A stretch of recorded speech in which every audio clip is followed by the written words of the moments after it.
Salam alaikum Azul, bonsoir.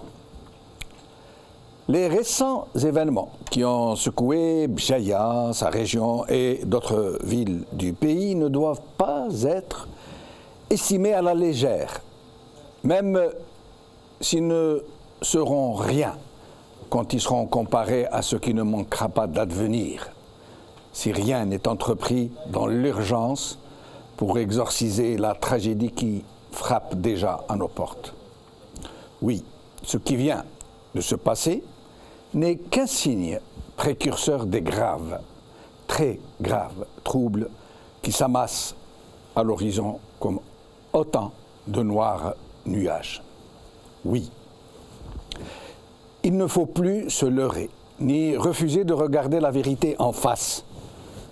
La boîte de Pandore est sur le point d'être ouverte si elle ne l'est déjà. La grève des commerçants, dont personne ne sait vraiment les vrais tenants, et surtout les émeutes qui l'ont accompagnée puis éclipsée, doivent être l'objet d'une lecture appropriée par toutes les forces en présence, sans en accepter aucune, parce que toutes, le moment venu, seront mises face à leurs responsabilités. Toutes les forces du pays, et plus particulièrement celles qui tiennent le pouvoir ou qui lui sont inféodées, seront comptables de ce qui pourrait advenir à ce pays. Et en l'état des choses, si on s'en tient à la nature de ce régime, à ses penchants naturels, à ses méthodes, à ses logiques, et aux pressions qui sont exercées sur lui par ses propres clientèles, qui ne comprennent pas encore que c'est le moment ou jamais de mettre fin au vampirisme des ressources du pays, il ne faut pas trop espérer de lui, donc, qu'il s'engage dans la voie de la raison et de la négociation. Parce qu'il n'est pas dans la nature de ce genre de régime de s'arracher à son propre égocentrisme, à sa suffisance, à cette certitude, j'allais dire stupide, autant qu'inébranlable en la force brutale, en la manipulation, en la subversion. Si c'est le cas, si ce régime et toutes les forces en présence ne comprennent pas, à tant que nous sommes à la croisée de chemins décisifs, alors nous irons au-devant de ce qui ne manquera pas de se transformer en un inéluctable chaos, que plus personne ne pourra contrôler alors, que nulle force ne pourra endiguer. C'est maintenant ou jamais. Mais à propos de forces en présence, quelles sont-elles, ces forces dont il est question? Et quels sont leurs poids respectifs dans les équilibres? Quel est celui de l'armée? Qui la commande vraiment? Quelles sont ses lignes de force, ses points faibles, ses points de rupture? Quelle est l'importance de l'influence qui est exercée sur ses chefs, ou certains de ses chefs, par d'autres forces qui lui sont extérieures? Quel est le poids réel du président de la République?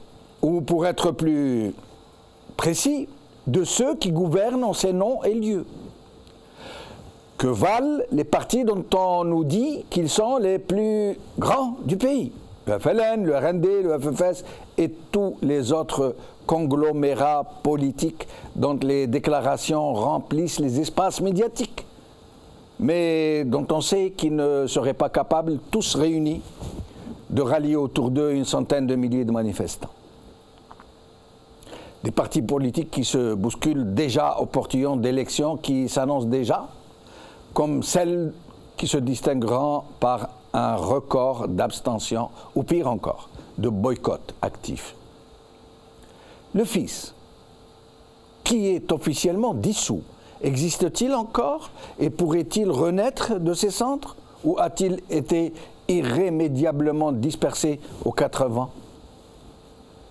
Que vaut l'UGTA, le plus grand syndicat du pays, est néanmoins allié inconditionnel du régime, dont les chefs sont aux meilleures loges de la grande boustifaille.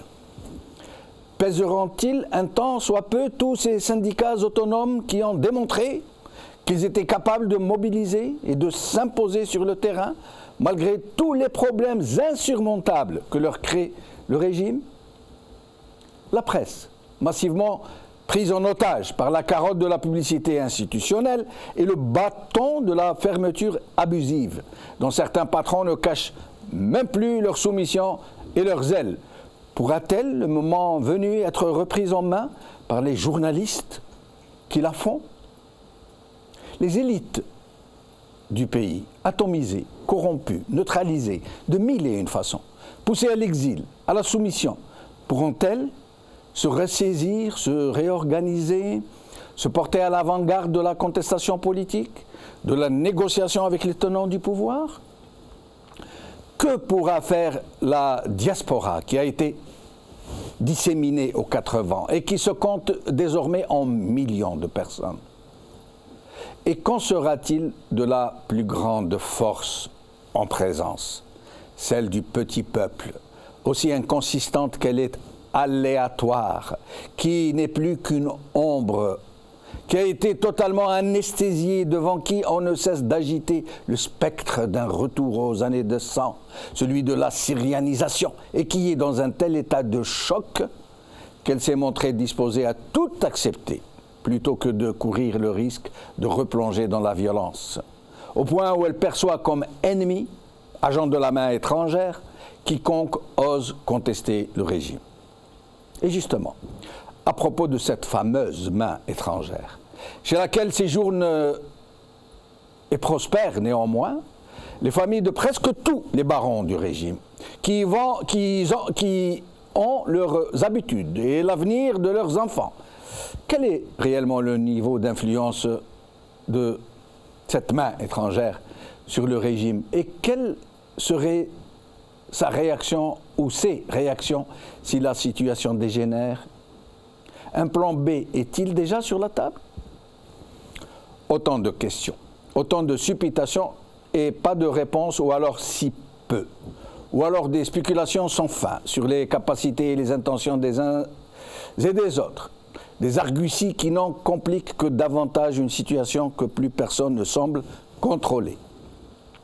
C'est cela que nous allons tenter de comprendre, de tenter de savoir s'il y a un pilote dans l'avion, ou des pilotes qui ont des destinations différentes, ou des gens qui pensent qu'ils sont des pilotes, juste parce qu'ils portent des uniformes de pilotes. Aujourd'hui. L'expression Ali Kefsi, chercheur en sciences politiques, l'opposition n'a aucune emprise sur la société, par Amar Ingrashen. Liberté, Jamel Zenati, le pays est dans une impasse politique intégrale. El Watan, réaction des partis politiques, par Mokhran Aïtourabi.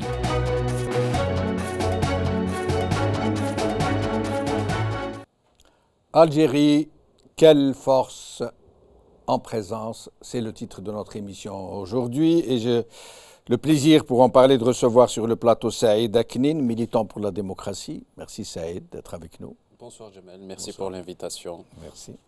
Au téléphone depuis Alger, nous aurons Soufiane Gilali, président de Gilles Jadid, en Skype, sera avec nous, et Borhan Messir, ex-fonctionnaire international à la retraite, que nous n'avons pas pu joindre hier, donc il y a eu un problème de téléphone, j'espère que ce ne sera pas le cas aujourd'hui, et donc il sera avec nous au téléphone depuis Alger, lui aussi. Saïd Aknin, alors, il s'est passé ce qui s'est passé, c'est encore un peu agité, quoique ça a tendance à revenir au calme ces dernières heures, mais sinon, d'abord, selon vous, qu'est-ce qui s'est passé ? Chers téléspectateurs, bonsoir. Vous savez, Jamel, nous venons d'assister à un épisode d'un feuilleton déjà connu. Comme ça, factuellement, on peut énumérer ce qui s'est passé à travers la grève qui avait commencé le 13 décembre à Tizi Ouzou. Et puis, cette grève anonyme qui a eu lieu, c'est une grève de commerçants qui a eu lieu à Béjaïa. Et puis par la suite, il y avait eu des débordements. Et ça, c'est des éléments factuels. Mais ce qui se passe dans le pays est beaucoup plus dangereux que ceux qui essayent une certaine presse de propagande, et surtout la presse du régime, en mettant l'index sur les débordements qui ont eu lieu, ou, entre guillemets, cette violence qui avait eu lieu juste pendant et après cet événement. Par l'occasion, je remercie tous ceux qui ont appelé au calme pour épargner des vies humaines.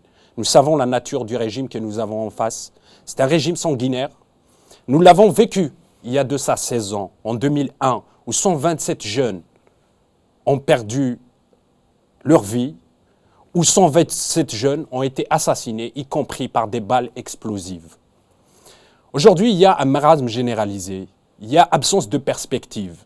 Quand on voit dans une société la jeunesse de 20 à 35 ans, il y a 30% de taux de chômage, contrairement à ce que nous annoncent les chiffres officiels que nous annonce le Premier ministre et les autres instruments de la propagande officielle. Il y a plus de 10 millions de familles sous le seuil de la pauvreté. En Algérie, il y a 200 familles qui se sont accaparées 80% de la richesse nationale. Il y a absence de liberté. Il y a absence, aujourd'hui, tous les canaux d'expression pacifique sont verrouillés, sont fermés, à la fois aux structures et à la fois aux citoyens. Dans cette situation, une étincelle peut devenir un feu, un énorme feu, un brasier.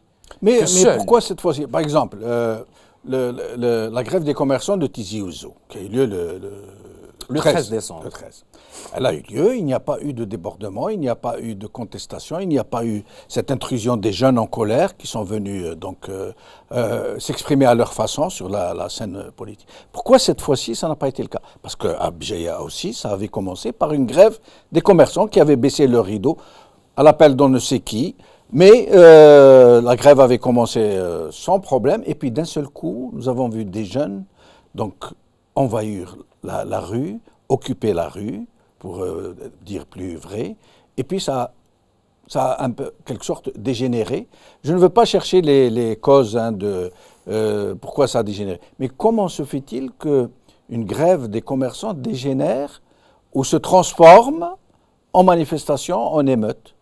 Pour avoir vécu l'expérience de 2001, que je ne cesse de parler avec beaucoup d'émotion, quand tu vois des mères pleurer leurs enfants, quand on a vu du sang mêlé aux larmes devant nos yeux, nous n'avons qu'une seule responsabilité, à ce que ça ne se reproduise pas durant notre vie. Ce qui s'est passé à Tizi Ouzou, selon certaines informations, c'est qu'il y a eu à Tizi Ouzou. Je parle d'abord de Tizi Ouzou, l'appel de la grève des commerçants. Il y a eu un conflit entre la structure syndicale des commerçants. Absolument, c'est une question organique, à la limite représentative. Organique. Oui. Et puis par la suite, les réseaux sociaux, ainsi qu'un certain nombre de relais, ont donné un autre sens à cette grève, comme quoi elle a été faite contre la loi de finances, le pouvoir d'achat, ainsi de suite. Le pouvoir, comme il est, le régime, ceux qui détiennent le régime, comme ils savent, ils sont dans une situation où la peur se mêle à la panique dans leur indigence à la fois intellectuelle, à la fois politique, à la fois culturelle, peuvent aller jusqu'à provoquer un bain de sang pour interrompre le processus de maturation. Mais ça n'a pas été le cas. Ça n'a pas été le cas. Ça va venir. Je l'ai annoncé le 31 décembre dans une émission en disant que le pouvoir a aujourd'hui Tout comme il l'a fait en 2001, tout comme ils l'ont fait en 88, tout comme ils l'ont fait dans un certain nombre d'années référence, ils ont provoqué l'émeute. Pourquoi? Parce qu'ils s'expriment, ils ne maîtrisent que le terrain sécuritaire. Vous voulez dire que c'est c'est le régime qui aurait provoqué ces émeutes? J'ai une conviction que des éléments appartenant ou affidés au pouvoir ont provoqué les émeutes. Ils vont le faire à l'avenir. Mais dans quel intérêt? Dans quel intérêt? Ce qui s'est passé, par exemple, à Nbnia, c'est une contre-révolte. C'est comme un contre-feu. On connaît cette technique des pompiers. Pour arrêter un feu, on allume du sens inverse un contre-feu, porté par le vent, les deux feux se rencontrent et ça s'arrête. Pour avorter le processus en maturation dans la société. Parce que cette société, à force de pomper dans un ballon, il finit par s'exploser. Cette société, elle a porté trop d'injustice, trop de hugara, 1000 milliards dilapidés. Les gens, il n'y a plus de perspective, il n'y a plus d'espoir. Le seul objectif qu'ils ont, à ce qu'il n'y ait pas quelque chose, un événement, une révolte, une dissidence des consciences, une insurrection des consciences qui va donner naissance à un mouvement généralisé, pacifique. Ils ne savent s'exprimer que sur le terrain sécuritaire et dans la spirale de la violence-répression. Ils provoquent l'émeute. Pourquoi? Parce qu'ils ont les outils de la répression. Ils ont la police, ils ont la gendarmerie, ils ont les éléments, les agents dormants. Monsieur le ministre de l'Intérieur, il a même menacé à travers l'armée. Oublions que cette armée, ce sont les enfants du peuple. Cette armée ne va pas refaire l'erreur de 88. Je suis certain. Pourquoi? Parce que ce sont des enfants du peuple. Ils vont plus tirer sur la foule. Ils vont plus tuer leurs enfants. Ils vont plus tuer leurs frères. Ils vont plus tuer leurs amis. Ils vont plus tuer la chair de notre chair, qui sont les jeunes Algériens. Et même si à un certain moment, ils vont recevoir des ordres, il y a certains parmi eux qui ont de la dignité et qui ont de l'honneur, ils ne vont pas l'appliquer. Aujourd'hui, le pouvoir, il est pris en panique. Ils ne savent pas. Il y a la contraction de la rente, même s'ils nous ressassent du matin jusqu'au soir que les fonds de régulation des recettes, c'est-à-dire les subventions, vont être maintenus aux produits de première nécessité, mais le peuple, il ressent l'augmentation des tarifs, que ce soit la TVA, que ce soit le prix Mais il n'y a pas que ça. Restez avec nous, Saïd Aknin. Sofiane Djilali, merci d'être avec nous.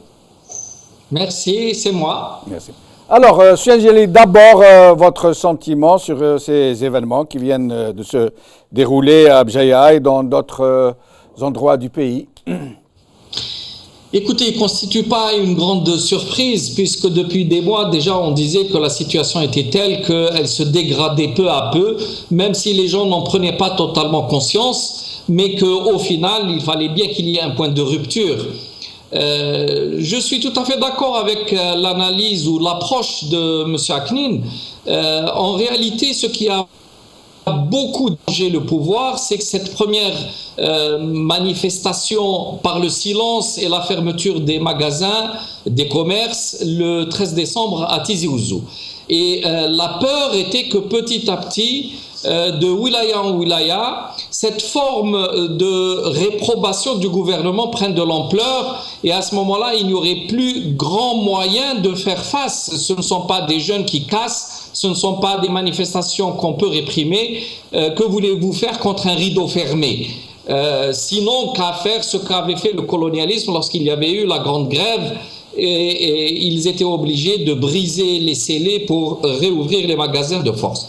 Donc cette peur-là a conduit très probablement le 2 janvier à cette manifestation un peu bruyante, émeutière, où beaucoup de gens disaient qu'ils ne reconnaissaient pas les gens qui étaient là, qui manifestaient dans la rue à côté de chez eux. Donc manifestement, ce sont des gens qui ont été ramenés là, qui ont été poussés à aller là, bien entendu beaucoup par inconscience, certains par, j'allais dire, amusement, des jeunes qui sont encore marginalisés par la société. Et ça a pu déraper. Mais je pense que ce dérapage-là a permis cette intervention lourde des services de sécurité, et ce qui met de la peur, de la panique dans le cœur des gens, et qui se disent après tout il vaut mieux ne rien faire que de subir ces dérapages-là et ce danger-là. Mais qu'est-ce que vous pensez de cette levée des boucliers d'un peu tout le monde, hein, y compris au sein de la société, qui n'ont vu dans ce mouvement d'humeur, j'allais dire, que cette violence, que ce bus incendié ou ces établissements publics lapidés ou parfois dévastés, parfois saccagés, comme ce bazar à Abjaya. Comment expliquez-vous? Est-ce que les gens ont peur est-ce qu'ils sont sous l'effet d'un conditionnement, d'une syrianisation éventuelle, ou est-ce qu'ils ont raison de réagir comme ça et de ne pas vouloir que des manifestations pacifiques tournent à l'émeute et à la jacquerie? Par la raison froide, on peut dire que les Algériens ont réagi positivement. Ils ne veulent pas voir leurs biens être brûlés, saccagés, cassés. Ce sont des biens publics dont ils se servent, que ce soit les moyens de transport ou les magasins ou les propriétés privées, etc. Ça, d'un point de vue général, c'est tout à fait sain, je dirais. Mais là, il y a eu une réaction tellement forte, tellement réactive, qu'on se dit qu'il y a quelque chose de plus derrière. Ce n'est pas simplement cet instinct de préservation des biens, mais il y a un peu plus une forme de peur. Et là, bien entendu, reviennent à l'esprit rapidement les images et les sensations, les sentiments du passé, des années 90, pour cette région de Kabylie aussi, pour les événements de 2001. Mais aussi toutes ces images qui ont conditionné les Algériens depuis maintenant 5 années avec le printemps arabe. Et il ne faut pas oublier que le pouvoir en a joué beaucoup. Il y a certaines chaînes de télévision privées, mais qui en fait sont au service du pouvoir, qui n'ont pas arrêté de passer des images depuis des années maintenant. Et il ne faut pas oublier les discours officiels depuis au moins le début du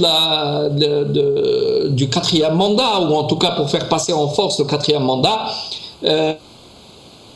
L'autre disait c'est nous ou le chaos. Il n'y a pas très longtemps, M. Ouyahia disait lui aussi si le régime devait tomber, il ne tombera pas seul, il entraînera avec lui, ce qu'il faut comprendre en tout cas, entraînera avec lui l'État. Et donc, de ce fait, on irait vers la syrianisation. Donc, c'est tout ça à la fois, et c'est un peu normal que les Algériens qui se disent, malgré tout, la paix, la tranquillité, c'est avant la prospérité. Et bien entendu, tant que le pouvoir arrive à, d'une manière ou d'une autre, alimenter un peu les besoins de base de la population, il y a cette passation d'un contrat social ou d'un contrat sociopolitique qui dit en gros chez les Algériens, vous là-haut, on sait très bien qu'on ne peut rien faire pour vous déloger, il ne peut pas y avoir d'élections libres, vous faites ce que vous voulez, mais nous on veut simplement faire face à nos besoins de base. Mais à partir du moment où le pouvoir ne pourra plus faire face à ces besoins-là, à ce moment-là, il y aura rupture de contrat et les événements de Béjaïa vont se renouveler. Je crois qu'il y a très peu de doutes sur cela. Pas à pas, nous avons mis les pieds sur le toboggan et nous allons vers le crash que de toute façon tout le monde attendait depuis maintenant de longs mois. Mais justement, Soufiane Djilali, vers cette inéluctable, donc, j'allais dire, déchaînement d'une colère attendue, trop longtemps contenue, des promesses qui ne seront pas réalisées, une anesthésie générale qui va se dissiper, faute de moyens financiers qui l'entretenaient jusque-là très très bien. Les forces en présence, ces forces en présence. Vous semblez justement développer à un instant, vous parliez seulement du pouvoir et de ce relais. C'est comme si il n'y avait que le pouvoir et ses relais médiatiques entre autres qui en barrent d'une façon ou d'une autre sur ces événements et sur la façon de les contrer. Et les autres forces, est-ce qu'elles n'existent pas? Bon, vous avez en face quelques germes, j'allais dire, de forces politiques qui essayent tant bien que mal de faire entendre une voix, mais elles ne pèsent au final pas grand chose, et cela, ça s'explique très facilement. C'est pas par manque de volonté ou manque d'aptitude, mais tout simplement le pouvoir, depuis maintenant trop longtemps, a tellement encagoulé la société qu'il est très difficile de développer des actions politiques en contrepoids. Vous avez par ailleurs ce qu'on peut dire en un mot générique qui veut dire beaucoup de choses et peu de choses à la fois, c'est le peuple. Depuis longtemps, on dit que dans l'équation devra intervenir à un moment ou à un autre le peuple. Le peuple, c'est très hétérogène, c'est des classes sociales différentes, c'est des intérêts différents, parfois contradictoires, mais finalement, ce peuple se trouve face à une oligarchie financière et politique qui tient le pays et qui va se réunifier au moins sur un certain nombre d'éléments. Donc, cette force-là va intervenir. Comment? On ne le sait pas parce qu'elle n'est pas canalisée, elle n'est pas encadrée. Elle pourra se manifester sous forme de jacquerie, sous forme de révolte par-ci par-là, d'actes, non pas d'incivilité seulement, mais de désobéissance civile. Donc tout ça va faire que le pays va rentrer peu à peu dans un bouillonnement. Maintenant, le pouvoir lui-même n'est pas une force homogène. Depuis 2014, il s'est effrité, il s'est scindé à l'intérieur en plusieurs sauts. L'une des raisons principales est que c'est un peu le résultat de la politique de M. Bouteflika, puisque depuis sa venue, il a tout fait pour ne pas laisser un pouvoir homogène autour de lui, car il avait bien peur d'être remplacé à la première occasion. Il a divisé autour de lui et il a amalgamé des groupes un peu contradictoires dont il était le seul à pouvoir fédérer. Mais depuis son absence, depuis 2 ans ou 3 années maintenant presque, ces groupes autour de lui sont rentrés petit à petit en concurrence, en rivalité, et là ça dérape et ça va aller de plus en plus loin. Vous savez, quand le roi n'est pas là ou le roi disparaît, alors c'est les roitelets qui apparaissent et chacun veut préparer la succession. On a vu comment Ouyahia aiguise ses couteaux, comment Sellel ne veut pas lâcher le morceau, comment d'autres étaient intervenus auparavant. Donc il y a une forme de structuration, de mise en place de groupes au niveau du pouvoir qui eux-mêmes peuvent entrer en résonance entre eux ou entre une partie d'entre eux et le peuple, une partie d'entre eux et l'opposition. Tout cela, ça va former un cocktail extrêmement dangereux lorsqu'on sait qu'il n'y a plus la possibilité de distribuer la rente comme cela a été fait depuis maintenant bien trop longtemps. Restez avec nous, M. Jilali. Saïd Aknin, aujourd'hui, de façon assez, j'allais dire, assez simpliste, hein, si nous pouvions faire un état des lieux, il y a une armée qui en quelque sorte est vraiment en train de devenir une grande muette, puisqu'elle ne s'exprime plus, si l'on accepte les rares déclarations de son chef, le chef d'état-major et vice-ministre de l'armée, M. Ahmed Gaïd Saleh, qui n'intervient que pour dire « j'apporte mon soutien au président de la République ». D'ailleurs, on se demande pourquoi. Il apporte son soutien à la première institution du pays.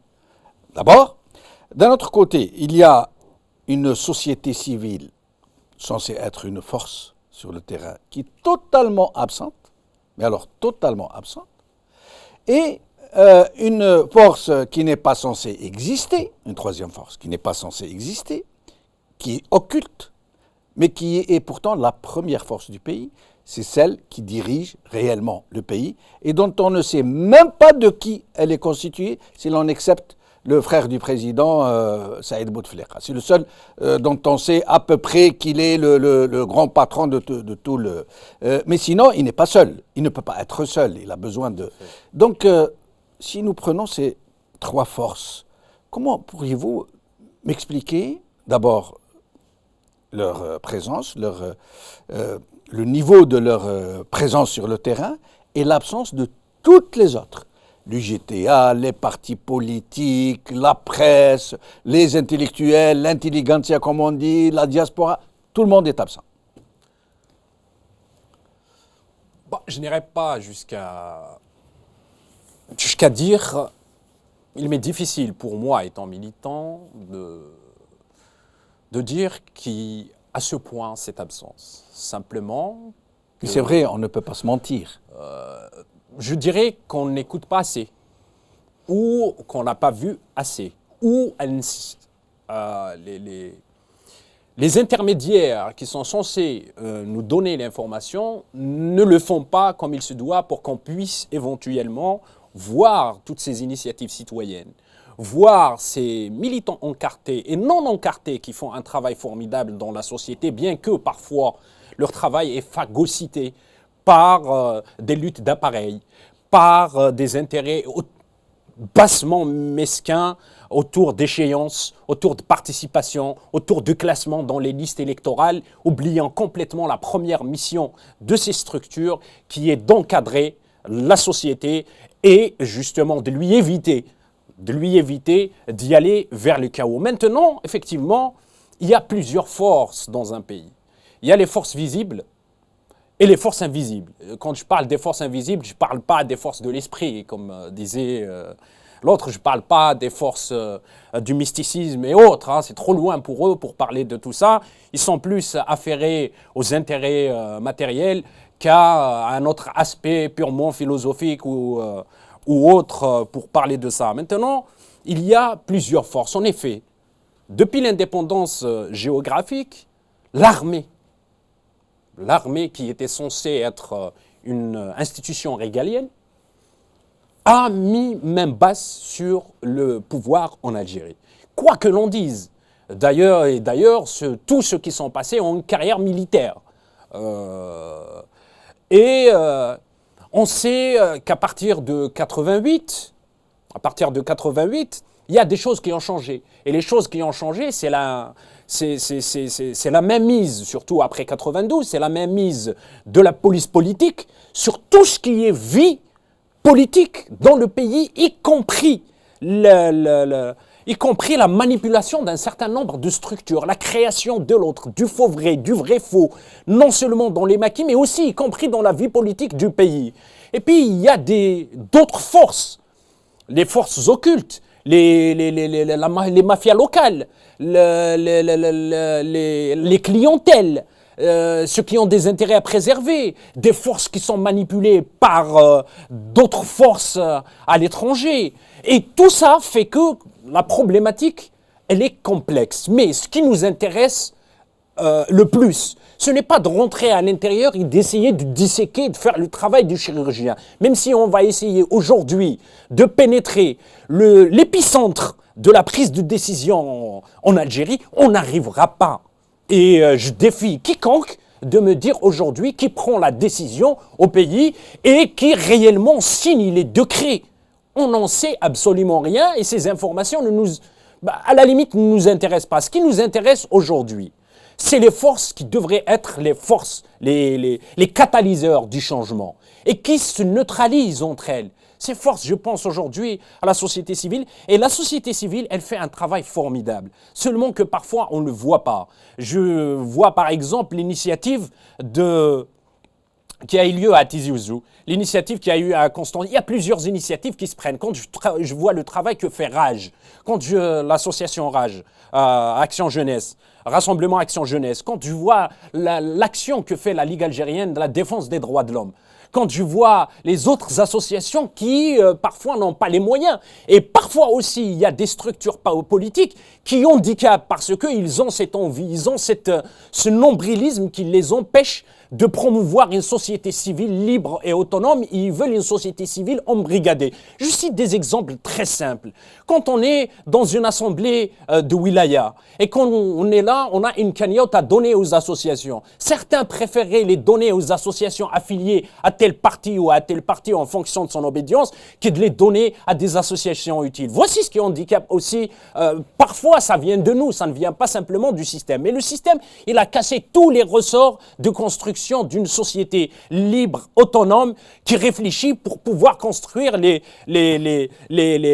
contre-pouvoirs. Il y a d'autres forces Quand on dit la présidence, qu'est-ce qu'elle vaut aujourd'hui la présidence de la République? Quand on sait l'état de santé du président, qu'est-ce que valent les ministres aujourd'hui quand on voit la dernière photo à travers le regard de Saïd derrière le rideau? Qu'est-ce que valent aujourd'hui les institutions, quand on sait que le vrai pouvoir est dans l'informel, quand on voit le vote qui a eu lieu de la réforme de la Constitution, où certains, une semaine avant, ils décriaient le projet, ils étaient arrivés aux arènes de l'Assemblée, ils ont voté parce qu'ils ont subi des pressions, ou la police politique, ils ont un dossier contre eux, pour taire le dossier, ils ont voté pour le projet.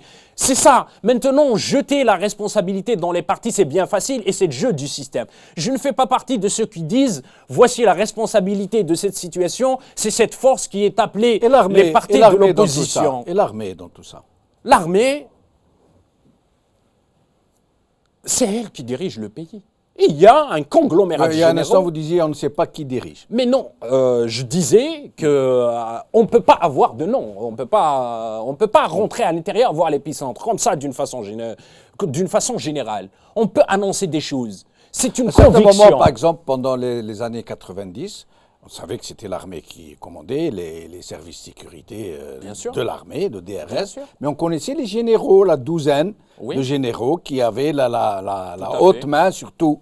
Mais aujourd'hui, d'abord, ils sont plus de 300 ou 400 généraux. Exactement. Dont à peu près 60 à 70 qui sont un peu dans le haut commandement, les armes, les différents services du haut commandement, des états-majors, etc. Mais on ne sait pas. À part Ahmed Gaïd Salah, qui est vraiment très visible, on ne sait rien du reste. Est-ce que cette armée-là a vraiment encore la haute main sur les affaires de l'État? Et si tel est le cas, comment accepte-t-elle qu'un président complètement impotent soit pris en otage par son propre frère qui règne, pas qui dirige, qui règne en son nom? Tout ça, ça me semble un peu confus. Ben oui, mais je ne vais pas lancer un appel à l'armée de faire un coup d'État. Ce serait quand même antinomique avec mes convictions. La place de l'armée, c'est dans les casernes et de protéger les citoyens et le territoire national, c'est-à-dire ses missions régaliennes. Maintenant, on sait qu'à travers certains témoignages, qu'effectivement, c'est l'armée qui décidait, c'est eux y compris, qui intronisaient des responsables d'un certain nombre de partis, à savoir le FLN, on sait, ça, c'est des témoignages qui sont vivants, d'un certain nombre de responsables militaires qui ont quitté les institutions, ou d'un certain nombre de militants qui, pris par l'examen de conscience, nous ont révélé un certain nombre de choses. Maintenant, aller dans le détail du détail. Non, mais il semble que non, justement. Il semble que ce soit plutôt Saïd Bouteflika qui ait pris le pas sur le reste, du moins à ce qui semble. On ne sait pas. Mais il semble que le vrai décideur dans tout ça aujourd'hui, c'est que c'est Saïd Bouteflika et que les autres sont doigts sur la couture du pantalon, comme, pour reprendre la formule par ailleurs très éculée. Ce que nous savons, c'est que le pays est une dictature. Ce que nous savons, c'est que, y compris la démocratie, y compris le multipartisme, n'est là que pour cacher la véritable nature d'un pouvoir dictatorial. Ce que nous savons au jour d'aujourd'hui, c'est qu'il y a dans le pays des impasses généralisées. Une impasse économique, une impasse politique, une impasse culturelle, une impasse identitaire. À tous les niveaux, c'est des impasses. Ce que nous savons aujourd'hui, c'est que le pays est assis sur une poudrière. Ce que nous savons aujourd'hui, c'est qu'il y avait une embellie financière de 1000 milliards et qu'on ne sait pas comment elle a été dépensée. Ce dont nous sommes certains aujourd'hui, c'est qu'il y a eu des dépassements. Il y a la hogra, il y a la rachwa, il y a tous les mots que peut avoir un pays sont réunis dans notre pays. Et on sait que il y a cette volonté, non seulement d'enfermer le pays dans cet état de pression pour qu'il ne s'en sorte pas, mais aussi on organise le faux, le vrai, comme les émeutes, comme je disais tout à l'heure. On envoie des éléments, des agents provocateurs, encadrés par la police politique, pour créer l'émeute, comme un phénomène de contre-révolte, pour prévenir ce qui va réellement et spontanément avoir lieu. Ce qu'on sait au jour d'aujourd'hui, et c'est une certitude, que tous les éléments objectifs d'une dissidence des consciences, d'une insurrection des consciences, tous les éléments objectifs d'un marasme généralisé sont là. La situation économique, la situation politique, la situation des droits de l'homme. Quand on voit le dernier événement qui est... Je n'arrive pas à trouver le qualificatif. C'est l'assassinat de Tamalt.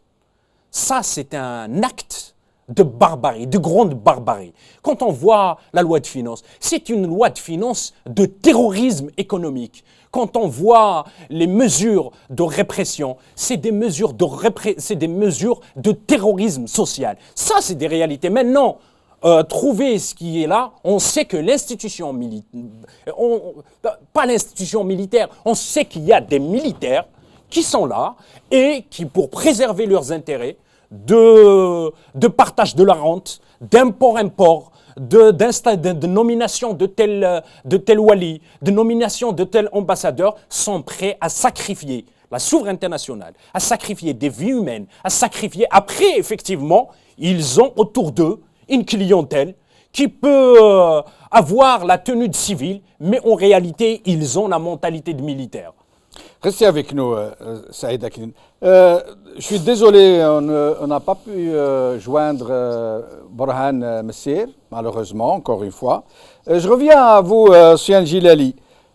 Donc, voilà des événements qui viennent de nous démontrer de façon ô combien magistrale que toutes ces forces, dites forces politiques que sont les partis politiques, ont été totalement absentes. On ne les a pas vues, on ne les a pas entendues. Juste après, pour quelques déclarations de pure forme. Or, ces mêmes forces, ces mêmes partis politiques sont résolument décidés à aller vers des élections pour représenter ce peuple, disent-ils, disent-elles, alors que nous savons déjà que l'abstention, si ce n'est le boycott, est très largement annoncée et que par ailleurs, en fait, ils viennent de démontrer, j'allais dire brillamment, qu'ils ne représentent rien du tout.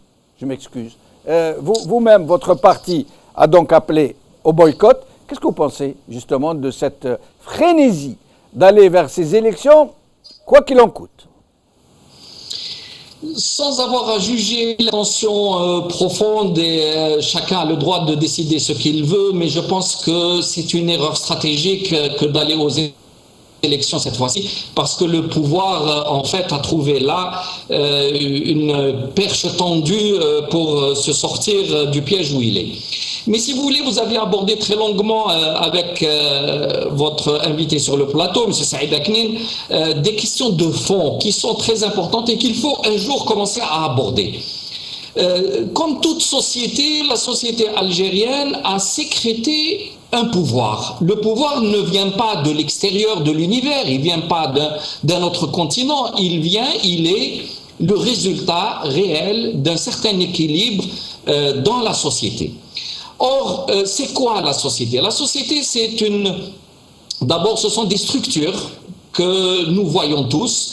Les structures, c'est les institutions, qu'elles soient politiques ou civiles, la société civile, les partis politiques, l'école, la famille, les entreprises économiques. Tout ça, ce sont des structures. Vous avez les superstructures qui en émanent, et ce sont là les centres de pouvoir, de décision. L'armée, la présidence, les partis politiques, l'Assemblée nationale, etc. Et qui sont censés représenter un équilibre qui reflète ces structures dans la société. Mais ces superstructures et ces structures sont fondées sur une infrastructure. Alors, autant la structure est relativement consciente, c'est-à-dire que les gens vivent normalement ces relations sans trop se poser des questions, autant les superstructures sont conscientes parce que c'est la partie visible du pouvoir, et bien autant l'infrastructure, elle, est totalement invisible et inconsciente. Or, cette infrastructure, c'est quoi? C'est un langage conventionnel, c'est un mode de fonctionnement, c'est des modalités de fonctionnement d'une société. Or, la société algérienne a très très longtemps fonctionné sur un mode traditionnel. Et quand on dit un mode traditionnel, ça veut dire que ça a ses principes, ça a ses codes, ça a ses valeurs, ça a sa façon d'être.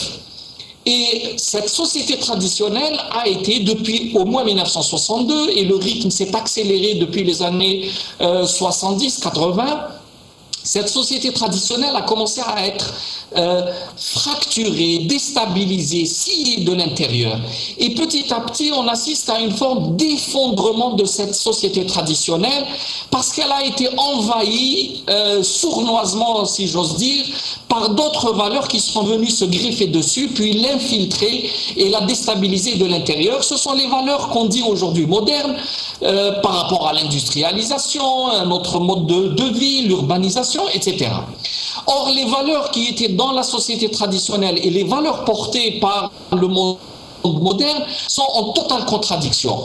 Et ça vous crée des individus stressés, névrosés, énervés. Ça vous explique que l'Algérien dans la rue répond toujours avec cette réactivité parfois surfaite, qu'on a l'impression qu'il ne répond à aucune norme, qu'il ne veut pas appliquer des règles, qu'il est en dehors de tout, mais en même temps ça donne des individus qui souffrent.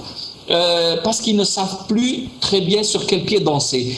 Ils sont un amalgame, ils sont un syncrétisme entre des valeurs de tradition et des valeurs modernes, et on ne sait plus faire la part des choses parce que ces valeurs en elles-mêmes sont contradictoires.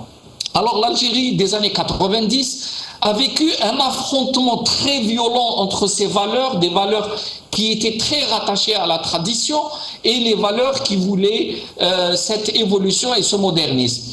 Et aujourd'hui, en 2017 encore, nous vivons encore des combats d'arrière-garde de cette mutation dans la société, avec tous les symptômes, j'allais dire pathologiques, que nous voyons.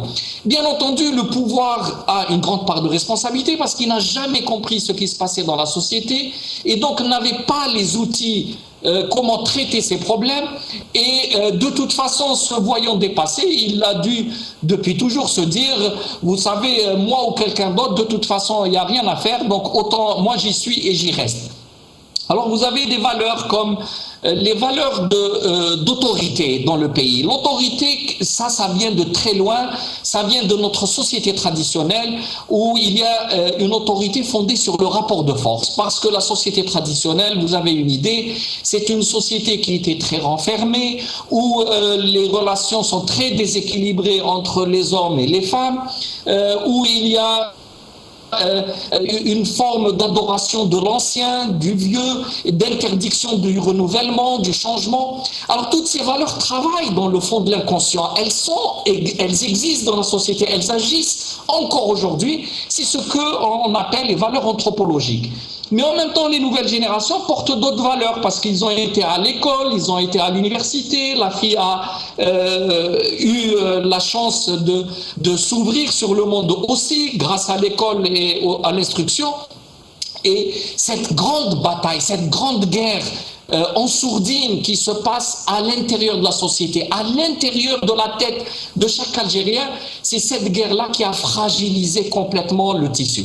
Alors aujourd'hui, par exemple, vous allez voir la société civile, on voit qu'il y a plein de bonne volonté, il y a des individus qui sont courageux, qui prennent des positions, qui sont prêts à affronter, qui descendent dans la rue, mais qui sont en même temps pratiquement incapables de travailler ensemble. La société civile... Gilali, excusez-moi de vous interrompre.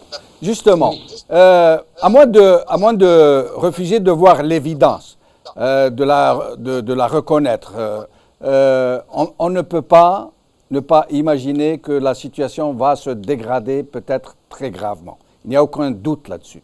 Qu'est-ce qui va se passer selon vous? Et ces forces, ou ces pseudo-forces, que vont-elles faire? Et quelles forces vont pouvoir faire quoi que ce soit, selon vous? Vous savez, nous sommes tous le produit de notre temps et des événements. C'est les événements qui vont produire des hommes et des femmes, bien entendu. Alors les petites susceptibilités personnelles, les petits comptes, tout ça va être balayé très rapidement lorsque on va voir que le danger est partout, que l'insécurité est partout, que à ce moment-là, soit il y a une réaction parce que entre-temps, la société a commencé à construire des valeurs et qui vont permettre une mise en forme, une cristallisation autour de quelques forces en germe aujourd'hui nouvelles, et ces forces vont apparaître un peu partout dans les institutions de l'État, en dehors des institutions, etc. Et ça va être de nouvelles lignes de fracture, de nouvelles lignes de rupture. Ou alors, si cette société n'a pas pu engendrer en elle-même ces nouvelles valeurs, et donc les individus ne portent pas assez, j'allais dire, un logiciel qui leur permet de travailler en commun, alors là, la situation risque de déraper et d'aller très très loin. Mais ma conviction personnelle est que le danger ultime, le plus grave, le summum, c'était dans les années 90. Et la société ne s'est pas effondrée. Là, on va avoir affaire à d'autres problèmes. Ça va être très difficile, très dur, mais j'ai l'entière conviction que la société algérienne s'est restructurée fondamentalement, que les divisions sont encore à la surface et au niveau politique, mais fondamentalement, elle a maintenant une assise commune sur laquelle elle pourra construire. Mais là, il faudra qu'on soit à la hauteur. Il faut que la classe politique, que la société civile soit à la hauteur, qu'on sorte de l'individualisme et qu'on comprenne que c'est le travail collectif qui gagne. Ce n'est pas l'action individuelle. C'est pour ça que malgré tout, les partis politiques devront être encouragés et vus sous un autre angle. Merci, Soufiane Djilali. Restez avec nous jusqu'à la fin de l'émission. Saïd Aknin, est-ce que vous partagez l'optimisme, d'une certaine manière, de Soufiane Djilali, qui continue de croire en des ressorts cachés au sein de cette société qui, selon lui, ne s'est pas vraiment effondrée, mais c'est un peu comme s'il nous disait que sous la cendre des jours, la braise est toujours là, ardente, qui pourrait faire renaître le foyer, permettre un redéploiement de cette société vers le meilleur. Vous savez, nous ne gagnerons pas à être gagnés par le défaitisme et la fatalité. Edgar Morin, l'un des penseurs des résistants, disait que la fatalité n'est pas fille de l'histoire. Il suffit de quelques marginaux pour lancer une dynamique de renaissance et de construction. Aït Ahmed disait qu'en 1954, quand ils étaient 6 à lancer l'appel pour le déclenchement de la guerre de libération nationale, il disait qu'on jouait un coup de poker. On sait maintenant ce coup de poker. Ahmed n'était pas dans les 6, hein. Il est dans les 9. Exactement, dans les 9. Oui. Dans les 9. Et il disait que c'était un coup de poker et ce coup de poker, on sait aujourd'hui vers quoi il nous a ramené. Simplement, il y a une chose que je ne partage pas, c'est cette histoire consistant à dire que la société a sécrété un pouvoir. En quoi cette société a sécrété ce pouvoir? Moi, je partage totalement son avis. Ce pouvoir n'est pas tombé du ciel. Il est sorti de cette société. C'est en ce sens qu'il l'a dit, je crois. Ce pouvoir n'est jamais sorti de cette société. Pour quelle raison? Il a été parachuté par quelqu'un d'autre? Ce pouvoir, non seulement il est parachuté, mais ce pouvoir a toujours mené une guerre contre cette société. Aujourd'hui, il n'y a pas une guerre entre l'ancien et le nouveau. Il y a un pouvoir illégitime qui mène une guerre contre un peuple, contre des civils. Il n'y a pas une confrontation entre la modernité et l'ancestral ou le tribal ou je ne sais pas comment l'appeler. Aujourd'hui, si réellement il y avait une mutation après 89, effectivement, c'est de passer d'un régime de collectivité. Effectivement, ça, c'est une mutation sociale. Et ça, c'est le processus de mondialisation. On pourra en parler de ça une autre fois. Aujourd'hui, qu'est-ce qu'il y a comme réalité sociale? La réalité sociale, c'est qu'il y a un peuple qui se bat, il y a un peuple qui rêve, il y a un peuple qui veut s'en sortir, et ce peuple est grand. Les richesses populaires vont finir par triompher, par justement réaliser le grand rêve qui est la libération du pays, de la patrie, de la mémoire, de l'histoire, des mains de ce régime qui a squatté le pays depuis 1962. Merci Saïd Aknin, merci Soufiane Djilali. Désolé, Borhan Messir, de ne pas avoir pu vous joindre. Merci, chers amis, d'avoir suivi cette émission. Qawala khair, bislama.